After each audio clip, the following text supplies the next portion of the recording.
Hey everyone, it's Karadza here, and our next Inner Circle only members event is on January 13th. And I just want to touch on something quickly that we're going to be touching on at the member event. We got a bunch of stuff going on, which I'll get to in a second, but I just want to cover this because something hit me last month, okay?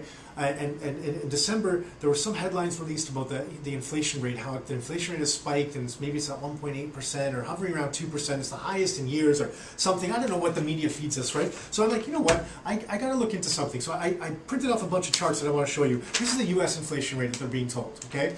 Sometimes you can't get the same charts for Canada as nice and pretty, so we'll use the U.S., but sometimes it's very close. But I just want you to understand what we're being told in the media and what's really happening in the world. So look, U.S. inflation, you can see it's been negative here, positive here, somewhere around 2%, 2.3 is this one up there. So 1 or 2%, right?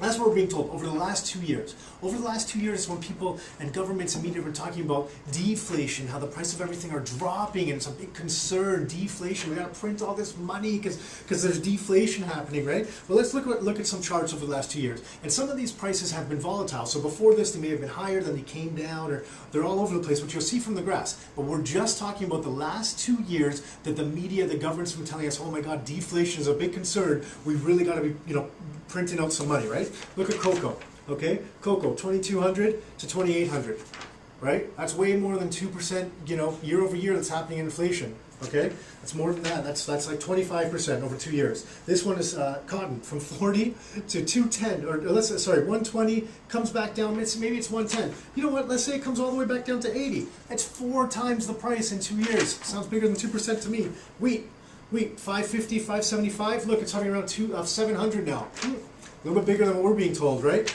Gasoline here is from 100 to just over 200, a little bit higher. And see, these things aren't included in the inflation numbers that they report because they say they're volatile. But these things matter to us. This is the stuff that we buy every day. When I go to the grocery store and I buy bread, those are the wheat prices. When I buy clothes and they're made of cotton, those are cotton prices, right? Actually, this might be wool, but you know what? You get my point, right? Gold. We've been hearing about gold and silver, right? We've been talking about gold and silver for a while. This is what, 750 or something in this graph to 1,400 now. So actually, I think it closed over 1,400 the last little while.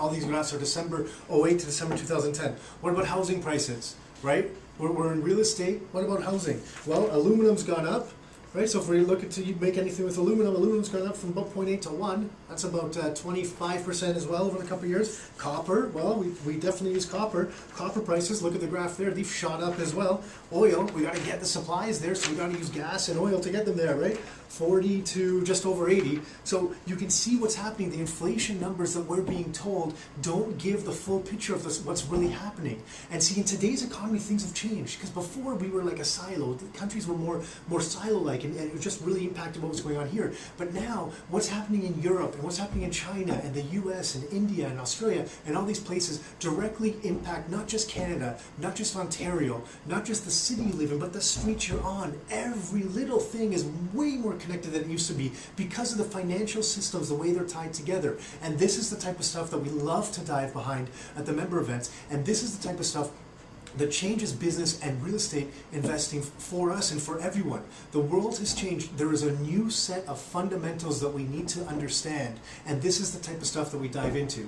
Also at the member event, we're going to have some hot seats with members. We're diving behind the scenes of what Tom and I have done to build some of our businesses so that we can help some other people that are looking to build their businesses, both real estate and otherwise as well. So some of our business building secrets that we're going to dive into. But this is the big one too with the economic update. So listen, if you have not registered yet, reach out to Emily in the office and register with her, reserve your spot. We have probably about 250 people register so far, so we're getting tight on space. We probably will have to cap the registrations before the date comes. So reach out to us, reserve your spot with Emily, and it's going to be an interesting one. And if this stuff means anything to you, it is like mandatory that you need to be there, because what's really happening and what's being reported are two vastly different things, as we've seen in the past and as we'll continue to see, especially this year. So that's it for this time, guys. Until next time, your life, your terms. See you Thursday.